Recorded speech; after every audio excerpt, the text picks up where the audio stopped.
Alright, here's day like 6 or day 7 or something in Chicago, not drinking alcohol. Just woke up. It's like 6 p.m., 5 p.m. in the afternoon. Like uh so yesterday I made a video and I'll start posting these, but yeah, trying not to drink for 1 year straight.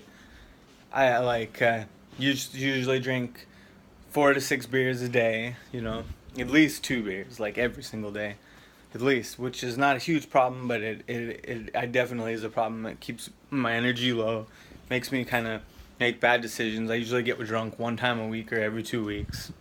Or I drink like 14 beers, like 10 to 14.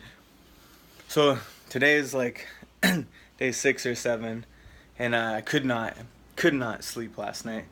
I like usually I'll the last thing I do is drink a beer, and I've always said I drank until I like fall asleep or there's no beer left.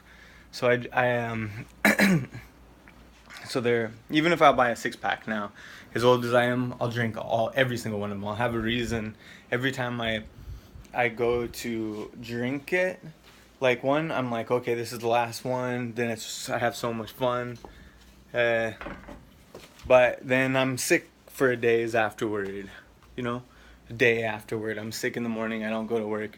Well, this seems to be just as big of a problem. I went to bed at 12, and I laid there. I started falling asleep. I was really exhausted. I rode my bike about 20 miles yesterday. And so I took this right here, which is melatonin. And this stuff usually makes me feel like horrible, like depressed. But I took it at 5 in the morning because I like took a power nap, and then I couldn't get back to sleep. And usually I'm drinking so much beer that it really helps me sleep. It always does help me sleep too. So this is another one, Walton or Walsum. And this stuff is so strong, and I don't even feel like I slept. And so what I was reading about is that you have cortisol levels, and in the morning your cortisol is the highest, supposedly it's supposed to be for the day. But then it goes down over the period of the day until, and cortisol is a hormone in your body that they say is a brother to cortisol. No, wait, to melatonin, in a way. That melatonin comes in at night and it makes you tired, and it has to do with light. They say light can kind of change it. So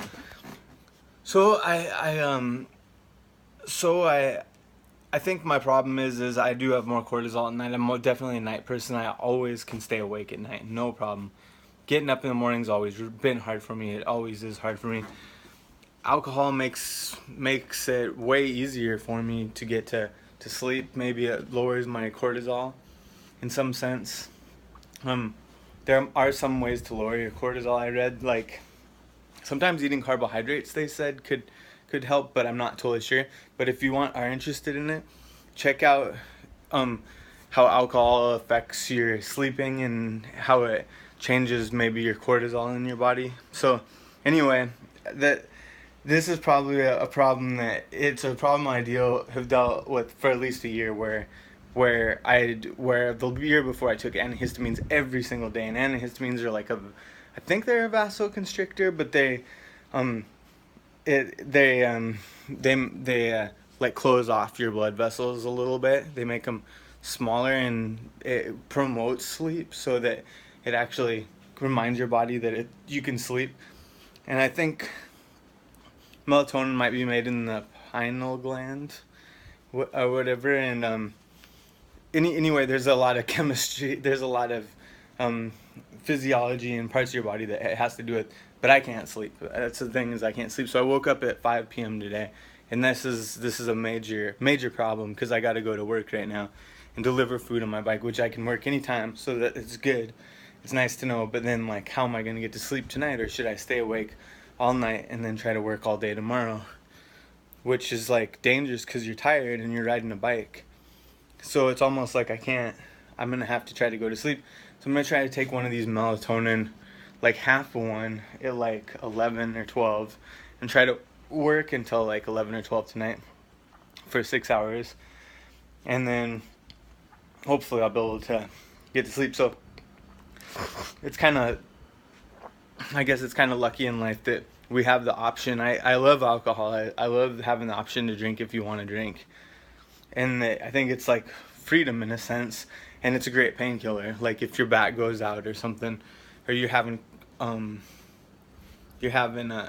you know, problems where you have where your body has cramps or something, alcohol can help. So I think it's nice to know, but since I have such a hard time quitting, and I know if I drink 3 beers a day, I notice my energy is just maybe 5% down all day the next day, maybe 10. If I drink like a 6 pack, I know I have this tired feeling, and I think more negative thoughts sometimes. It was like more toward depression, and it wasn't always like that. Like I was saying, when I was young, I used to have a ton of energy after I drank, and feel good, for a couple of years when I was like 20, 21, 22, whatever. But over the years, it's went to where it's just I'm depressed. I'm so sick I can't move. I really feel like I'm starting life over again every time I get drunk, every week or 2 weeks, and it totally just destroys my life in a way. Last year I had like kind of a girlfriend. I was going to school for comedy in Chicago, which I came here. I was doing all my goals. I got another job, and I got rid of one of the jobs, quit going out, quit school, rented this house, and things just kind of went downhill. And I kind of really like drinking. Like it's like I could go drink anytime, and I love doing it, and it makes me so sick, but then I'll drink the next day and the next day, and it becomes a routine.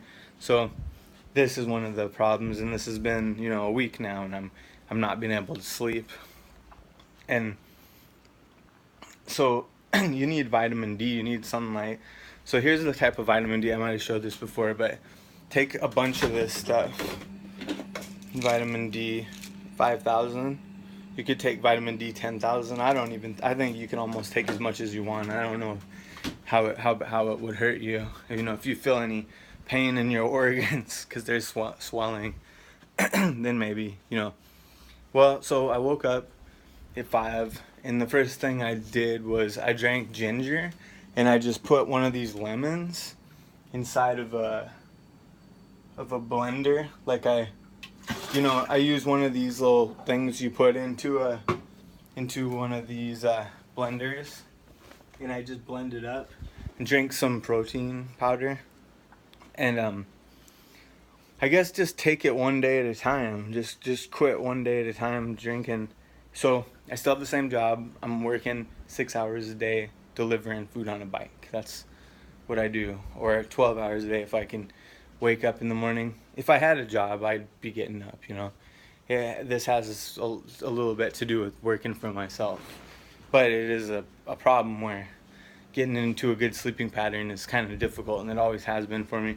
So I'm going to try the melatonin and just take half a pill and maybe try to paint or like play the piano, like learn a song on the piano tonight. I got a piano. Somebody gave it to me one time. So I'm just kind of putting it out there that if you can't sleep, maybe dedicate like some time to lifting weights, running, even if it's late at night. I don't know why running would hurt, making something, doing something you really want to do, making a list of ideas that you need to get done, like pay the bills, or sell a car, or go buy this at the grocery store. Like just just get through the 7 day, so that's a problem. Yesterday I was I was angry at this store, and today I'm having a problem sleeping, and so most of the problems why I'm probably drinking is an underlying, more of a problem with cortisol, or a problem with with my own like psychological problems, and that's probably why people do drink, a lot, because it's a painkiller and makes you feel good, and you forget stuff, it doesn't matter. So I mean, like, I don't know what kind of OCD you have in your life, or what kind of things. What is that called when they like mess you up forever? Um, like a traumatic event that you had, that maybe your dad beat you up or whatever, or maybe you're in war, or I did commercial diving. I still have nightmares about some oil jobs I had that I worked for 10 years on the tops of 100 feet high in the air, doing jobs every day, where I was always thinking about like problems that could happen and kill you or something. So um so you might have those kind of ideas of like that are actually kind of a something that changed you a little bit, and is always going to be there in your mind, and make and it's going to be it's in the form of anxiety, maybe that you created with your own thoughts, or maybe it's an actual from a concussion, or an actual real experience that created this type of anxiety that alcohol can suppress in some way. But so yeah, I'm doing it 7 days now, no alcohol. What do I got? Another, it might be 8 days. I probably got another 345 days before I can 355 days before I can drink. 357. I'm I'd like to quit forever, but I'm at least making this a goal because I've never done it, and I want to see how my life changes over the period of that. Maybe all these great parts of life will come back and things will be good again. So anyway, so this is a video about sleeping, and if there's anything you're interested in looking up and you're having problems sleeping and you're not drinking, just keep not drinking, I guess. Like, I mean, because you're just going to be stuck in the routine, and you're going to wonder, you probably just try to get back on track without drinking, and try to take some melatonin, try taking antihistamine. I don't even think those things are good, because they totally screw up your whole sleeping patterns. Melatonin basically, makes the pineal gland in your brain, I think, that changes with light and stuff. It changes your whole body chemistry with cortisol for times, which affects weight gain, weight loss, and some and muscle loss, which you could have higher levels of cortisol at times.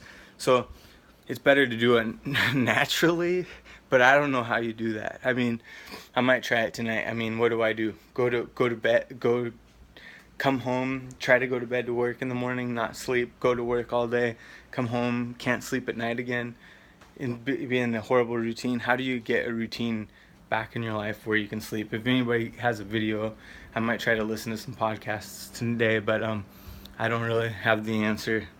I think